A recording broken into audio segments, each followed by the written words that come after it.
Calcutta incident గురించి మీకు ఏమనిపించింది? ప్రతి ఒక్క వ్యవస్థ యొక్క ఫెయిల్యూర్ ఇది. చేతులు వెనక్కి విరిచేసి కాళ్ళు వెనక్కి విరిచేసి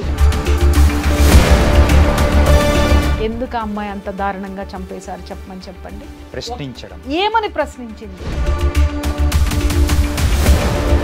ఈ రోజు జరిగింది ఎంతో ఉంది, కానీ చేసిన వాళ్ళల్లో కనీసం కొంచెం కూడా మిల్లీగ్రామంత మానవత్వం కూడా ఎందుకు లేదు అనంటే, ఇంత ఘోరంగా ఇంత హేయంగా జరగడానికి గల కారణం ఏదైనా కానీ ఒక పర్సనల్ రివెంజ్ అనేది ఉంటేనే కదా. పర్సనల్ రివెంజ్ ఎవడుకుంది? ఎవడైతే అసలు ఎంత పెద్ద డ్రామా జరుగుతుందంటే, ద గ్రేట్ మమతా బెనర్జీ గారు కోల్కతా ఖాళీ అని పిలిపించుకున్నావు, కానీ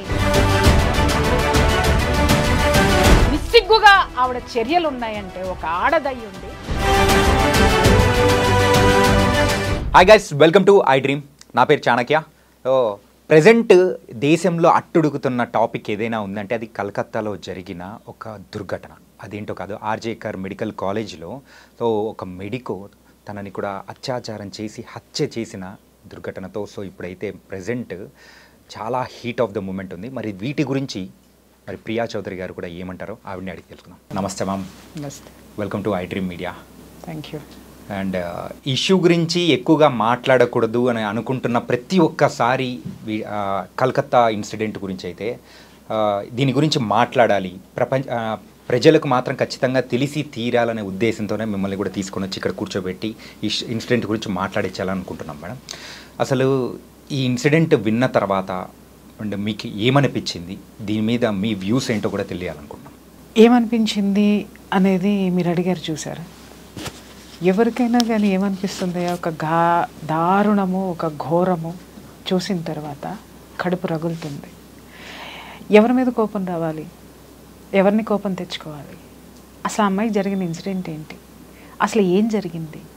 మీడియా మొత్తం కూడా నిజంగా ఇవాళ చాలా బాధ్యతాయుతమైనటువంటి ఆ యొక్క పనిని చేస్తుంది. ఎక్కడ ఏ మూల ఏ రోజుకు ఆ రోజు అప్డేట్ ఇస్తూ కోల్కతాలో ఉన్నటువంటి సిచ్యువేషన్స్ ఏంటి అని నేను అడుగుతున్నాను. ఈ ఇన్సిడెంట్ జరగడం భారతదేశంలో ఇదే మొదటిసారి కాదు. ఇలాంటి ఘోరాలు, ఘోరాతి ఘోరమైనవి ఇదే విధంగా ప్రతిసారి జరుగుతున్నాయి. కాకపోతే ఎక్కడో ఒక సంఘటనని మనం తీసుకొని దాని గురించి మాత్రమే మాట్లాడుతున్నాం. నిత్యం ఎన్ని ఘోరాలు జరుగుతున్నాయి, ఆడపిల్లల మీద అత్యాచారాలు జరుగుతున్నాయి అనేది ఎవరు చూశారు, ఎవరు మాట్లాడుతున్నారు? ఒకరోజే జరుగుతున్నాయా?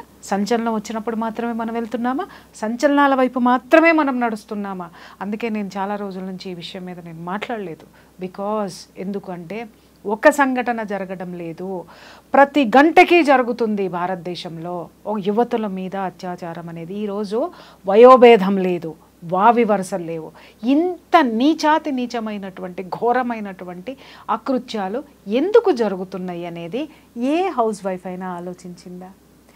ఏ ఒక్క గవర్నమెంట్ ఎంప్లాయీ అయినా ఆలోచించాడా?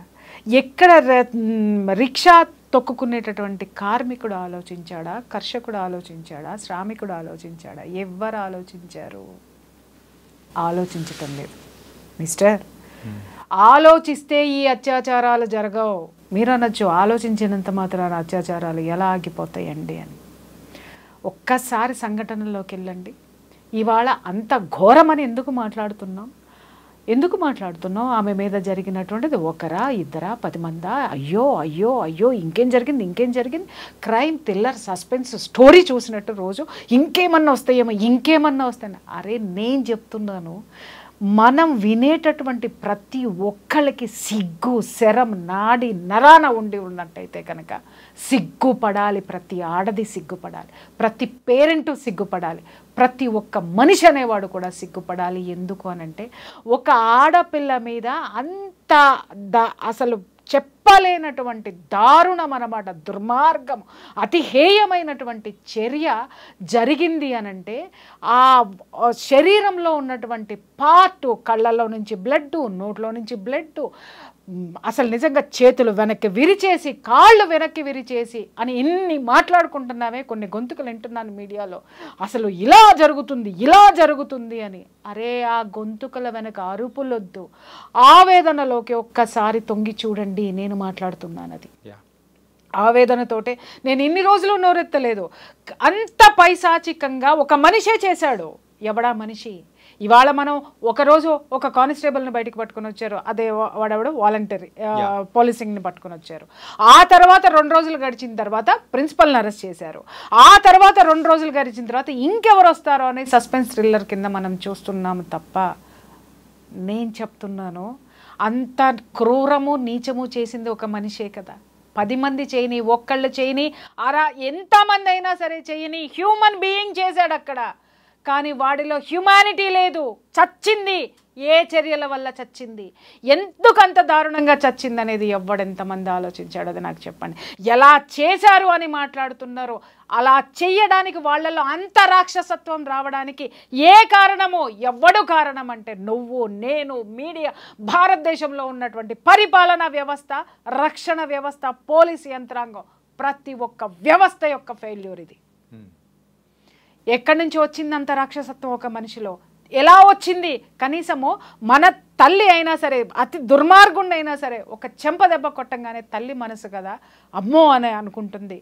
కానీ ఆ కొడుకు చేసినటువంటి తప్పిదానికి ఆ యొక్క పశ్చాత్తాపం కోసం ఆవిడ వెయిట్ చేస్తుంది. అలాగే ఒక దుర్మార్గుండి అయినా సరే, మనం 4 దెబ్బలు కొట్టిన తర్వాత 5వ దెబ్బకి చచ్చిపోతాడని మనలో ఒక మానవత్వం అనేది వస్తుంది. కానీ చేసిన వాళ్ళల్లో కనీసం కొంచెం కూడా మిల్లీగ్రామంత మానవత్వం కూడా ఎందుకు లేదు అనంటే, వాడి శరీరంలో వాడు తీసుకున్నటువంటి మత్తు పదార్థాల యొక్క ప్రభావం అది. మీకు తెలుస్తుందా? స్కూల్స్ దగ్గర నుంచి నిన్న మొన్న చూసాం సెలబ్రిటీస్ ఈవెంట్స్ వరకు కూడా డ్రగ్స్ ఎలా చూస్తున్నాము. భూతం కాదు, ఇంకా ఏదైనా ఒక పేరు పెట్టండి, డిక్షనరీలో వెతికి పెట్టండి. భూతం అంటే భూతానికి కనీసం వైద్యం ఉంది, కానీ దీనికి వైద్యం ఎక్కడ లేదు. దీని కూకటి వేళ్లతో సహా పెకిలించే ధైర్యం కానీ, పెకిలించే సామర్థ్యం మన యొక్క పాలనా యంత్రాంగానికి లేదా? దీనిని పారద్రోలేటటువంటి ఆ యొక్క వ్యతిరేకత కానీ, ఉద్యమం కానీ, ఆ బలమైనటువంటి ఆకాంక్ష కానీ జనంలో లేదా? ప్రతి ఒక్కడు పిరికివాడిలాగా ఎందుకు బతుకుతున్నాడు? మనది ఒక బతికేనా? శ్రీశ్రీ గుర్తొస్తున్నాడు. కుక్కల వలె నక్కల వల్ల మనది ఒక బ్రతికేనా? సందులలో పందుల వలె బ్రతుకు వ్యధ, చదువు వృధా, మనమంతా గానుగులం పీనుగులం అని చెప్పేసి అని మాట్లాడాడే. ఇది వాస్తవం, నిజం ఇదే. ఎంత చదువుకున్నామో, లక్షల ప్యాకేజీలు తెచ్చుకుంటున్నామో, బాహాటంగా కార్లు చూడండి. ఇవాళ భారతదేశంలో చూస్తే మనిషి నడవడానికి ప్లేస్ లేనంత కార్ల విలాసవంతమైనటువంటి జీవితాల్లో మనం ఉన్నాం. కానీ ఇక్కడ మానవత్వం అనేది అటువంటిది కోల్పోయాం. మనిషిమి అనేటటువంటి మర మనుషులమైపోయాము. మరలతోటి మనం అంతా కూడా ఆ యొక్క దాన్ని ఏమంటారు, సహచర్యం చేసుకుంటూ ఆ యొక్క దీన్ని కూడా మనలో పెట్టేసుకున్నాం. ఎవడికి ఎవడు పట్టదు. వాడు నువ్వు కారు కొనుక్కున్నావంటే నేను డబల్గా ఇంకేం కారు కొనుక్కోవాలని ఆలోచిస్తున్నావు. లేదు నువ్వు ఒక బిల్డింగ్ కొన్నావనంటే నీకంటే గొప్పగా నేను ఎలా సంపాదించాలి, ఆ సంపాదన ఎలాగైనా సంపాదించాలి. ఇక్కడ కోల్కతాలో జరిగినటువంటి విషయం కూడా ఎందుకు ఆ అమ్మాయి అంత దారుణంగా చంపేశారు చెప్పండి. ప్రశ్నించడం వల్ల. ఏమని ప్రశ్నించింది? నీకు నాకు లేనటువంటి ధైర్యమో, ఎవ్వడికి లేనటువంటి ధైర్యం, ఒక మగాడికి లేని ధైర్యం, ఒక పోలీసు యంత్రాంగం అరికట్టలేనటువంటి ఆ యంత్రాంగంలో లేనటువంటి నిబద్ధత, నిజాయితీ, గుండె ధైర్యం ఒక ఆడపిల్లలో వచ్చింది. ఆ హాస్పిటల్లో జరిగేటటువంటి అకృత్యాలని క్వశ్చన్ చేసింది. ఏ అకృత్యాలు జరుగుతున్నాయి అక్కడ ఉన్నటువంటి ఆ ట్రైనీ డాక్టర్స్ తోటి? అక్కడ ఒక సెక్స్ రాకెట్ నడుస్తుందని విన్నాం. మాదక ద్రవ్యాలు, మత్తు పదార్థాలు భయంకరంగా అక్కడ బిజినెస్ జరుగుతుందని విన్నాం. ఆ బిజినెస్ని ఆ అమ్మాయి ఎప్పటికప్పుడు కూడా అక్కడ జరిగేటటువంటి వాటిని క్వశ్చన్ చేసింది. ఎందుకు క్వశ్చన్ చేసింది మాస్టర్? ఎందుకు క్వశ్చన్ చేసింది? నేను మనిషిని, ఈ అకృత్యం నా చుట్టూ జరగకూడదు. నేను ఒక వైద్యం చేసేటటువంటి వైద్యురాలిని, సమాజంలో ఇలాంటివి జరగకూడదు అని సామాజిక బాధ్యత. అమ్మాయిలో ఉన్నదేంటి? సామాజిక సామాజిక బాధ్యత. నిజంగా చెప్తున్నాను, ఆ వైద్యురాలు కాబట్టి ఆమె ఆలోచించింది. ఇది మానసిక రుగ్మతలు, ఇవన్నీ కూడాను శారీరక రుగ్మతలు మానసిక రుగ్మతలు రెండూ కలిస్తే ఇవాళ అమ్మాయికి జరిగినటువంటి చర్య ప్రతి ఇంట్లోనూ ప్రతి ఒక్క ఒంట్లోకి వచ్చి చేరుతుందని అమ్మాయి ఆందోళన చెందింది కాబట్టి ప్రతిదానికి ఖండించింది, ప్రతిదాన్ని ప్రశ్నించింది. ఇక్కడ నేను ఒక్క విషయం నేను అడుగుతున్నాను, ప్రశ్నించినంత మాత్రాన ఆ అమ్మాయిని అంత భయంకరంగా చంపేశారు, ఇది వాస్తవం. ప్రశ్నించకూడదు అని మనం ఈ రోజు నుంచి నోళ్ళు మూసేసుకుంటాం. మన పిల్లలందరికీ తల్లులు చెప్పేస్తారు, ఒరే ఏం జరిగినా నోరు మూసుకొని కూర్చో, అమ్మా నీకేం జరిగినా నువ్వు పట్టించుకో మాకు, నువ్వు కళ్ళు మూసుకొని చూస్తావు అని అంటున్నావు. తల్లి, ప్రతి తల్లి నేను చెప్తున్నా, నువ్వు పంపించేటటువంటి నీ బిడ్డని చదువుకి పంపించేటటువంటి ఇన్స్టిట్యూషన్స్ అన్నీ ఆల్మోస్ట్ ఇలాగే ఉన్నాయి. నీ బిడ్డ ప్రశ్నించకూడదు, నువ్వు ప్రశ్నించకూడదు, కానీ రేపొద్దున ఇవాళ అమ్మాయి ప్రశ్నించినందుకు జరిగిందని మనం మాట్లాడుకుంటున్నామే, రేపొద్దున పక్కన ఉన్న వాళ్ళకు కూడా ఈ జాడ్యం అంటుకుంటుంది, అలాగే ఇది వచ్చి చేరుతుంది అనేటటువంటి ఆలోచన ప్రతి తల్లికి ఎప్పుడైనా వచ్చిందా? రావాలి, వచ్చి తీరాల్సిన అవసరం ఉంది. ప్రతి ఒక్క తండ్రి, పెద్ద కాలేజీలు ఎక్కడున్నాయి, పెద్దవి ఎక్కడున్నాయి, ఎక్కడ అదేంటి ఎంత పెద్ద డొనేషన్లు కట్టేసేసి కాలేజెస్లో జాయిన్ చేస్తున్నారు, స్కూల్స్లో జాయిన్ చేస్తున్నారు. ఎన్నో ఎపిసోడ్స్లో నేను మెత్తుకున్న స్కూల్ పిల్లల బ్యాగుల్లో మత్తు పదార్థాలు ఉంటున్నాయి, డ్రగ్స్ ఉంటున్నాయి, సిగరెట్స్ ఉంటున్నాయి, దాన్ని ఏమంటారు వీడు ఉంటుంది. ఇవన్నీ దయచేసి మీరు చెక్ చేయండి. ఇవాళ చిన్న పిల్లల బ్యాగుల్లో వస్తుంది. ఇంకొక ఘోరమైనటువంటి విషయం చెప్పమంటారా? 9th 10th క్లాసు పిల్లలు, మగ పిల్లలు అడల్టరీకి వెళ్తున్నారు. మీకు ఆ సంగతి తెలుసా? మీకు ఎవరికైనా ఎందుకు వెళ్తున్నారు అని ప్రశ్నించండి బాస్. ఎందుకు వెళ్తున్నారు అని అంటే ఇలాంటివి వాళ్ళ శరీరంలోకి వెళ్ళి వాళ్ళ హార్మోన్స్ కంట్రోల్లో ఉండడం లేదు. ఇవాళ చూడండి, నిజంగా సమాజానికి తెలియనటువంటి నిజాలు, వాస్తవాలు ప్రతి పేరెంట్ తెలుసుకొని చావండి. ఎందుకంటే మీరు సంపాదించే లక్షలు కోట్లు తీసుకెళ్ళి ఎవరికి పోస్తున్నారు? అరే మీ పిల్లల్ని మీరు పట్టించుకోలేనంతగా, పిల్లల్ని సంస్కరించుకోలేనంతగా, ఒక భావి భారత పౌరుణ్ణి తయారు చేసేటువంటి సంస్కారం లేనటువంటి సంపాదనని మనం తీసుకొని ఈరోజు చంపినటువంటి 60 మందా 10 మందా 2 3 అని అంటున్నారే, ఆ ముగ్గురులో రేపొద్దున మన కొడుకు ఉండబోతున్నాడు.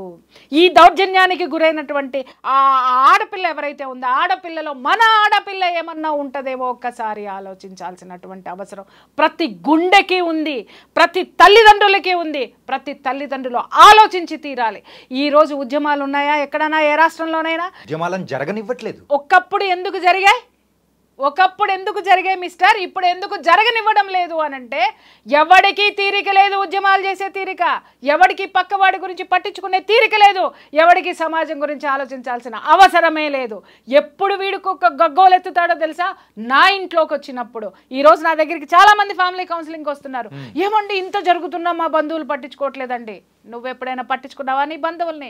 ఏమండి ఇంత జరుగుతున్నా మా పక్కింటి వాళ్ళే నన్ను ఇలా చేస్తున్నారండి. సమాజంలో ఇది వేళ్ళు వండుకున్నప్పుడు ఎప్పుడైనా నువ్వు నోరు తెరిచావా? నీ దగ్గరకు వచ్చినప్పుడు మాత్రం సమాజం కావాలి, నీ దగ్గరకు వచ్చినప్పుడు మాత్రం బంధువులందరూ కావాలి.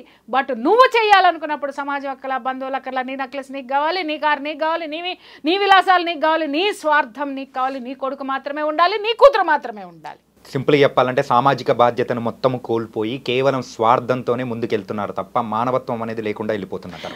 100% నేను చెప్తున్నా. మీకు చాలా మంది అడుగుతున్నారు సామాజిక బాధ్యత ఎందుకు ఉండాలని. అరే సమాజంలో నీతి ఉంటేనే నువ్వు బతుకుతావు ప్రాణాలతో. ఆ నీతిని నువ్వు ఏది పెంపొందిస్తావో, నువ్వు ఏది సమాజానికి ఇస్తున్నావో అది రేపు పొద్దున వచ్చి నీ ఇంట్లో కూర్చుంటుంది. నువ్వు దౌర్జన్యాన్ని ప్రోత్సహించావు, నాకెందుకులే అని మూసుకొని పిరికి బందలాగా లోపల కూర్చున్నావా? ఆ యొక్క దౌర్జన్యం పెరిగి పక్కింటి వాడికి దగ్గరకు వచ్చింది, ఊళ్ళోకి వచ్చింది, పక్క రోడ్లోకి వచ్చింది, పక్కింట్లోకి వచ్చింది, నీ ఇంట్లోకి వస్తుంది. నెక్స్ట్ నువ్వే టార్గెట్. అది నీ వరకు రాదు అని మాత్రం దయచేసి ఆలోచించకండి. పిచ్చి జనాలు, పిచ్చి కథలు, పిచ్చి వ్లాగ్స్. నిజం చెప్తున్నాను కదా, సోషల్ మీడియా వచ్చిన తర్వాత జ్ఞానం ఎంత ఉందో అజ్ఞానం 10 ఉంది. దానిలో విచ్చలవిడితనం ఉంది. ఎవడు ఎంత నీచంగా పోస్టులు పెడితే, ఎవడు ఎంత నీచంగా మాట్లాడితే, నిన్నగాక మొన్న కూర్చున్న ఒక దరిద్రమైనటువంటి విషయం అన్నమాట. ఒక ప్రజాప్రతినిధి ఒక అక్రమ సంబంధం పెట్టుకుంటే వాళ్ళను కూర్చోబెట్టి రోజుల తరబడి ఇంటర్వ్యూలు ఒక అమ్మ సిగ్గుపడుద్ది, ఒక అమ్మ ఆవేశపడుతుంది, ఒకడేమో ఆవేశపడాలో సిగ్గుపడాలో అర్థం అర్థం కాక దేభ్యం ముఖం వేసుకొని వాడు సమాధానాలు చెప్తున్నాడు. ఈ దౌర్భాగ్యాన్ని సమాజం మీదకి పెట్టేటటువంటి వాళ్ళకి ఏమన్నా సామాజిక బాధ్యత ఉందా? ఇది సమాజాన్ని భ్రష్టు పట్టించేదా? ఒక వార్త వేసి తీసి అవతల అది వాళ్ళ కుటుంబ విషయం. కుటుంబ విషయాన్ని రోడ్డుకి ఇచ్చుకున్న తర్వాత ఏది చెప్పాలి, ఎవరి తరపున నిలబడాలి? మీడియా. సమాజంలో ఇది ఎలాంటి దౌర్భాగ్యమైనటువంటి సిచ్యుయేషన్స్ తీసుకెళ్తుంది, కుటుంబ బంధాలని ఎలా విచ్ఛిన్నం చేస్తుందని మాట్లాడుకోవడం మానేసి అలా మాట్లాడారా, మీరు ఏం పాట పాడారు, మీరు ఏ కన్ను గీటారు, మీరు ఎక్కడ పట్టుకున్నారు, మీరు పడుకున్నారా లేదా, ఇంత నీచమైనటువంటివి మాటలు మాట్లాడుకుంటూ ఇదే ధోరణిని పెంచుకుంటూ పోతున్నారంటే ఇవే జరుగుతాయి మిస్టర్. అడిగి ఎందుకు జరిగింది ఈ అమ్మాయికి అనంటే మనమంతా అక్రమ సంబంధాలు ఎలా ఉన్నాయి, అవి అక్రమ సంబంధాలు కాదు, వీడు గొప్పగా బతికేస్తున్నాడు, నాకొక వీడియో కావాలి, నాకొక ఎపిసోడ్ కావాలి అని చెప్పేసి అని పుంకాలుగా తీసి అవతల బారేసి మనం మాట్లాడుతుంటే ప్రశ్నించే గొంతుక ఒక్కటే అయిపోయింది అక్కడ. ఈ గొంతుకలన్నీ దేని చుట్టూ తిరుగుతున్నాయి? నా వ్యూస్ ఎలా వస్తాయి? అక్రమ సంబంధాల మీద వస్తాయి, పోర్న కంటెంట్ మీద వస్తాయి, లేకపోతే ఇంకేదన్నా దాష్టికాలు చేస్తే వస్తాయి, ఇంకేంటి బెట్టింగ్ యాప్లు చేస్తే నాకు డబ్బు వస్తాయి. ఇలాంటి అరాచకాలు పెంపొందిస్తుంటే బెట్టింగ్ యాప్లు ప్రమోట్ చేసే వాళ్ళని కూడా స్టూడియోల్లో కూర్చోబెట్టి హీరోలుగా చూపించినంత కాలం, ఈ దౌర్భాగ్యం నడిచినంత కాలం ఆ బెట్టింగ్లో వచ్చేటటువంటి మనీ ఎక్కడికి వెళ్తుంది బాస్? ఎవరి చేతుల్లోకి వెళ్తుంది? ఎవరు నడుపుతున్నారు దాన్ని నిలబెట్టుకోవడానికి అక్కడ ఎన్ని దౌర్జన్యాలు ఉన్నాయి. దాన్ని కంట్రోల్ చేయట్లేదు ప్రభుత్వం. ఎందుకు కంట్రోల్ చేయట్లేదు? ఇవన్నీ కూడా ఒకదానికొకటి ప్రపంచం మొత్తం డబ్బు వెనక పడుతుంది. ఎవ్వరూ కూడా ఆ అమ్మాయి వెనక లేరు. చట్టం లేదు, కేవలం న్యాయస్థానం మాత్రమే ఉంది. అక్కడ కూడా నిజంగా చెప్తున్నాను, ఆ జస్టిస్కి నిజంగా చేతులెత్తి మొక్కాలి. ఆ ధర్మాసనంలో ఆ వాళ్ళు సుమోటోగా కేసు తీసుకొని ముందుకు నడిపించడం వల్ల హైకోర్టు జడ్జి నిజంగా 10 కాలాల పాటు ఇంకా ఆయన ఎన్నిటినో ఈ యొక్క సామాజిక రుగ్మతల్ని రూపుమాపడానికి ఇంకా ఇలాంటి వాళ్ళు ముందుకు రావాలి. ఆ ఒక్క దీని వల్లనే ఆ సంఘటన బయటకు వచ్చింది కాబట్టి ఇవాళ మన గొంతుకలు మాట్లాడుతున్నాయి. లేదు అనంటే ఎవ్వడికి పట్టనటువంటి విషయము చాలామంది చూస్తున్నాను నేను.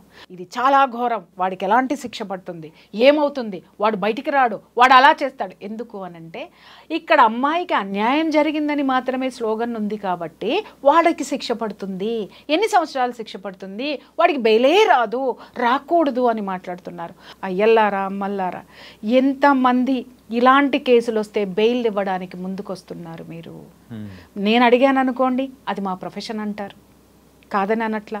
నీ సామాజిక బాధ్యత ఏది? ఈరోజు మీరు ఇలాంటి వాళ్ళకి బెయిల్ ఇప్పించి రోడ్ల మీద వదిలేయబట్టి కాదా ఈరోజు ఒక ఆడపిల్ల అతి క్రూరంగా, అతి నీచంగా, అతి హేయంగా బలైపోయింది ఈ సమాజంలో? మీకు బాధ్యత లేదా? న్యాయాన్ని కాపాడాల్సిన బాధ్యత లేదా? దుర్మార్గాన్ని అడ్డుకోవాల్సినటువంటి బాధ్యత లేదా? ఈ యొక్క చట్టంలో ఉన్నటువంటి ఈ వెసులుబాటులు, ఈ లొసుగుల వల్లనే కదా ఈరోజు జరిగింది. ఎంతో ఉంది, కానీ ఒక్కడో ఇద్దరో మాత్రమే ఎందుకు బయటకు వచ్చారు? చట్టం కల్పించినటువంటి ఈ యొక్క వెసులుబాటు కాదా వాడు తప్పించుకోవడానికి? లొసుగులు కాదా వాడు తప్పించుకోవడానికి? ఆ లొసుగుల్ని సమాజానికి 1కి 10 సార్లు చెప్పేటటువంటి సో కాల్డ్ వాళ్ళు కాదా? చెప్పండి. కాపాడాల్సినటువంటి వాళ్ళు ఎటువైపు వాదన మనకి ఉండాలి? నేను ఇక్కడ ఎవరిని కించపరచడం లేదండి, మనోవేదనతోటి చెప్తున్నాను. ఏది డ్రగ్ ప్లడ్లర్స్ ఉన్నారు, వాళ్ళకి బెయిల్స్ ఇవ్వడంలో నంబర్ 1. ఆయన అడిగాను నేను, ఎందుకండి మీరు ఇలా వీళ్ళకి ఎందుకు ఇలా చేస్తున్నారు? ఇది మళ్ళీ సమాజంలోకి వీళ్ళని తీసుకురావడం వల్ల వాడు ఊరుకోడు, మళ్ళీ ఇదే బిజినెస్ చేస్తాడు. సమాజానికి చేటు కాదా? సమాజానికి మీరు చేస్తున్నటువంటి ఒక మైనస్ కాదా అని చెప్పేసి నేను అడిగితే ఎంత చక్కటి సమాధానం చెప్పారో. నవ్వాలో ఏడవాలో నాకు అర్థం కాలేదు. ఏంటి అని అంటే, మనం ఇవ్వకపోతే ఇంకొకళ్ళు ఇస్తారండి. ఏం సమాధానం చెప్పాలి చెప్పండి? సామాజిక బాధ్యత, న్యాయం వైపు ఉంచండి. ప్రతి ఒక్కడి వైపు న్యాయం ఉండాలి, కానీ మీకంటూ న్యాయం ఉండద్దా? మనస్సాక్షి ఉండద్దా? ప్రొఫెషన్ అని పట్టుకుపోతుంటే ఇవాళ డ్రగ్ అమ్మేటోడు కూడా ఒక పెద్ద ప్రొఫెషనలిస్ట్. ఆ వాడిని ఎందుకు మీరు తప్పు పడుతున్నారు? వాడికి శిక్ష పడుతుందని ఎందుకు చెప్తున్నారు? మరి వాడిని బయటికి తీసుకొచ్చే వాళ్ళు ఎవరు? వాళ్ళని కాపాడే రాజకీయ పార్టీలు, రాజకీయ నాయకులు. ఇవాళ మొత్తం అంతా కూడా కోల్కతాలో ఏం జరుగుతుంది? అసలు ఎంత పెద్ద డ్రామా జరుగుతుందంటే ద గ్రేట్ మమతా బెనర్జీ గారు, ఆవిడే హోంమంత్రి, ఆవిడే చీఫ్ మినిస్టర్, హోంమంత్రి, వైద్య శాఖ మంత్రి, ఆవిడ అంటే ఒక సామెత ఉంది, ఉల్టా చోర్ కొత్వాల్కో డాటే అని. దొంగ పోలీసుని దొంగ అని చెప్పేసి అని వెనకబడి కొట్టినాడంట. ఆ విధంగా ఏమైపోయిందంటే ఈవిడ ముఖ్యమంత్రి సీట్లో కూర్చుంటేనో, లేకపోతే హోమ్ మినిస్టర్ సీట్లో కూర్చుంటానో, ఆరోగ్య శాఖ మంత్రి సీట్లో కూర్చుంటేనో ఎక్కడ ఈ విషయం మీద చర్యలు తీసుకోవాల్సి వస్తుందో, పొరపాటున న్యాయం చేయాల్సి వస్తుందో అనేది ఆ కుర్చీ గబక్కన దిగేసి రోడ్డు మీద పడిపోయి ఆవిడ ఉద్యమాలు చేస్తుంది. నాకు అర్థం కాక అడుగుతాను, మిస్టర్ దీదీ, కోల్కతా ఖాళీ అని పిలిపించుకున్నావు, కానీ కాగితపు ఖాళీ. నేను చెప్తున్నాను, నలుపు రంగు పూసుకున్నటువంటి అనైతికమైనటువంటి ఆ యొక్క పరిపాలన, అవినీతి పరిపాలన పూసుకున్నటువంటి, నలుపు రంగు పూసుకున్నటువంటి మనిషిగా ఈరోజు నువ్వు కనిపిస్తున్నావు జనాలందరికీ కూడా. రోడ్డు మీదకి ఎందుకు వస్తావు? చట్టం చేసేది నువ్వు, చట్ట సభలో నువ్వు ఉన్నావు, చట్టసభకి ప్రాతినిధ్యం వహిస్తున్నటువంటి ముఖ్యమంత్రివి, రాష్ట్రాన్ని నువ్వు తలుచుకుంటే నువ్వు ఒక హోమ్ మినిస్టర్కి అత్యవసరమైనటువంటి చర్యలు తీసుకునేటటువంటి స్పెషల్ ఇవి ఉంటాయి, రైట్స్ ఉంటాయి. అసలు అవన్నీ ఎక్కడికి పోయినాయి? అవన్నీ వదిలేసేసి ఎంత తెలివిగా ఆవిడ రోడ్డు మీదకి వచ్చేసేసి ఎవరిని కాపాడుతుంది మిస్టర్? అండ్ ఇంకొక విషయం కూడా చెప్పాలి, ఎవరిని కాపాడుతుంది? ఇక్కడ నేరస్తుల్ని కాపాడడానికి సాక్షాత్తు ముఖ్యమంత్రి రోడ్డు మీదకి వచ్చి న్యాయం జరగాలి. అరే నువ్వే తల్లి న్యాయం చేయాల్సింది. కాల్చవతల పారేస్తావో, ఉరిశిక్ష వేస్తావో, న్యాయస్థానాలకి రిక్వెస్ట్ చేస్తావో, ఏం చేస్తావో చేయవలసినటువంటి నువ్వు ఎంత నిస్సిగ్గుగా ఆవిడ చర్యలు ఉన్నాయంటే, ఒక ఆడదయ్యి ఉండి నిజంగా సిగ్గుపడుతున్నాను నేనైతే మాత్రం. ఆవిడకి నిజంగా బంధం విలువ తెలియదా? లేకపోతే ఆవిడ తల్లి మాతృత్వం యొక్క విలువ ఆవిడకి తెలియదా? ఆవిడ అసలు ఒక ఆడదేనా అని నేను అడుగుతున్నాను. ఎందుకంటే ఎంతటి ఆడదానిలోనైనా ఒక మాతృత్వం అనేది ఉంటుంది. ఆ మాతృత్వపు ఛాయల్ని కూడా చంపుకొని తిరుగుతున్నటువంటి ఇలాంటి కోహనా మేధావులన్నీ పిలువబడేటటువంటి వీళ్ళని, పరిపాలకుల్ని మనం ఏమందామయ్యా? అండ్ ఇంకొకటి ఏంటంటే, సో మీరు ఇందాక రాజకీయ యాంగిల్ వరకు మీరు మాట్లాడారు కాబట్టి ఒకటి అడుగుతున్నా మేడం. ఇప్పుడు ఎప్పుడైతే ఇష్యూ అనేది కూడా, సో కోల్కతా వరకు ఆ పోలీసుల వరకు ఉన్న చర్యలు ఆ టైంలలో కూడా ఇంత హైప్ అనేది రాలేదు. ఎప్పుడైతే న్యాయస్థానం అనేది కూడా సిబిఐ వాళ్ళకి ఇచ్చిందో, దానిలో కొత్త వెలుగులు అనేది కూడా వస్తున్నాయి. అప్పుడు మీరు అన్నట్టు దీది అనేది కూడా వచ్చి ప్రొటెస్ట్ చేయడం అనేది కూడా మొదలుపెట్టింది. ఇలాంటి ప్రొటెస్ట్ నీట్గా శాంతియుతంగా జరుగుతున్న టైంలో ఆర్జే కర్ మరి ఆ హాస్పిటల్ ముందు చేస్తున్న ఆ జూనియర్ డాక్టర్లు కానీ సపోర్ట్ చేస్తున్న వాళ్ళ మీద సమ్ ఎక్స్ పర్సన్స్ ఎవరెవరో వచ్చి రిటర్న్లో దాడి చేయడం ఏంటి మేడం ఇది? నేను ఇక్కడ ఇందాకే చెప్పా, ఎవరు హోమ్ మినిస్టర్ ఎవరు, ముఖ్యమంత్రి ఎవరు, హోమ్ మినిస్టర్ ఎవరు, ఆరోగ్య శాఖ మంత్రి ఎవరు? ఇక్కడ ఈ కేసుకి సంబంధించినటువంటి 3 కీలకమైనటువంటి శాఖలు ఆవిడ దగ్గరే ఉన్నాయి. అకృత్యాలు జరుగుతున్నది మొత్తం, ఈ డ్రగ్స్ అమ్ముతున్నటువంటిది, ట్రాఫికింగ్ జరుగుతున్నటువంటిది, శాంతి భద్రతలకు సంబంధించినటువంటి అనైతికమైనటువంటి చర్యలు, ఇక్కడ శాంతి భద్రతల లోపం ఎక్కడ జరుగుతుంది? ఒక ఆసుపత్రిలో జరుగుతుంది. ఈ రెండిటిని మీద చర్యలు తీసుకోవాల్సిన పొజిషన్ ఎవరిది? ముఖ్యమంత్రిది. ఈ 3 ఆవిడే. కాబట్టి ఆవిడ ఏం చేస్తుంది? అక్కడ ఉన్నటువంటి ఏవైతే ఇవి ఉన్నాయో, సాక్ష్యాధారాలు ఏవైతే ఉన్నాయో వాటిని నాశనం చేయడం, ఆవిడ రాష్ట్రాన్ని నాశనం పట్టించిందండి. సాక్ష్యాలని నాశనం చేయడం ఆవిడకొక లెక్క. భ్రష్టు పట్టించి అవతల పారేసింది. రేపొద్దున దేశానికి పట్టిన అతి దరిద్రమైనటువంటి లీడర్ ఎవరైనా ఉన్నారు అని అంటే ఈవిడొక్కటేనేమో. ఒక ఆడదానిగా నేను ఇన్ని మాట్లాడడం నిజంగా చెప్తున్నాను, సిగ్గుపడుతున్నాను. నేను ఒకటే మాట్లాడుతాను, అనొచ్చు ఆడదానివై ఉండి ఇట్లా మాట్లాడతామని. కేవలం నేను ఒకసారి నైటీల గురించి మాట్లాడినందుకు అబ్బో ఆడవాళ్ళందరూ నా మీద విపరీతంగా దాడి చేసేశారు. మరి నేను ఆడదాన్ని కాదా? నేనేం మాట్లాడాను? అందంగా ఉండండి అమ్మా, ఇలా ఎందుకుంటున్నారని మాట్లాడినందుకు మీకు కోపం వచ్చిందే. మరి ఒక ఆడపిల్లని కాళ్ళు విరిచి, కళ్ళు పీకి, ఈ విధంగా ఎముకలు విరగొట్టి, నుజ్జు చేసి ఇంత నీచమైనటువంటి చర్యకి పాల్పడడానికి, అక్కడ అకృత్యాలు అన్నీ జరగడానికి, అంత ఘోరమైన చర్య జరగడానికి నీళ్లు పోసి మొక్కని ఒక వటవృక్షంలో పెంచినది కూడా ఒక ఆడదే. ఆడదాన్ని వీళ్ళందరూ ఏం చేస్తున్నారని నేను అడుగుతున్నాను first. And post mortem report కూడా ఒకసారి చూస్తే నియర్లీ 14 దెబ్బలు, అంటే 14 రకాలమైన దెబ్బలు అనేది కూడా అమ్మాయి ఒంటి మీద కూడా ఉన్నాయి. ఇంత ఘోరంగా ఇంత హేయంగా జరగడానికి గల కారణం ఏదైనా కానీ ఒక పర్సనల్ రివెంజ్ అనేది ఉంటేనే కదా. అదే నేను ఇందాక నుంచి మాట్లాడింది అదే కదయ్యా. పర్సనల్ రివెంజ్ ఎవరికుంది? అక్కడ డ్రగ్స్ అమ్మేటోడుకు ఉంది. పర్సనల్ రివెంజ్ ఎవడుకుంది? అక్కడ ఆ సెక్స్ రాకెట్ నడిపేటటువంటి వాడికి ఉంది. పర్సనల్ రివెంజ్ ఎవడుకుంది? ఎవడైతే ప్రశంసబడుతున్నాడో వాడికి ఉంది. ఆ చుట్టూ ఉన్నటువంటి వాడు నడిపేటటువంటి వ్యవస్థలో ఉన్నటువంటి ప్రతి ఒక్కళ్ళకి కూడా గ్రడ్జి ఉంది. కాబట్టి వీళ్ళందరూ కలిసి పన్నినటువంటి పన్నాగంలో ఆవిడ బలి అయిపోయింది. ఆ అమ్మాయి బలి అయిపోయింది. ఈరోజు ఆ అమ్మాయి మనందరి కోసం పోరాడి చనిపోయింది. మనందరి కోసం ఈ సమాజం ఇలా ఉండకూడదు, ఈ సమాజం డ్రగ్స్ లేకుండా ఉండాలి, ఈ సమాజంలో ఆడపిల్లల్ని స్వంత లాభాల కోసం శారీరకంగా వాడుకుంటున్నారు, లైంగికంగా వాడుకుంటున్నారు అని చెప్పి ఎదిరించినటువంటి ధీర వీర వనిత ఆ పిల్లండి. మ్యామ్, న్యాయం జరుగుతుంది ఖచ్చితంగా. ఇంత పెద్ద అటెన్షన్ అనేది వచ్చింది, ప్రతి ఒక్కరు కూడా దీనికి న్యాయం జరగాలని వీ వాంట్ జస్టిస్ అంటూ ఉన్నారు. ఇదంతా బాగానే ఉంది. యాజ్ ఎ ఫ్యామిలీ కౌన్సిలర్గా సో మనం కూడా కొన్ని ఇలాంటి సమయంలో వింటూ ఉంటాం.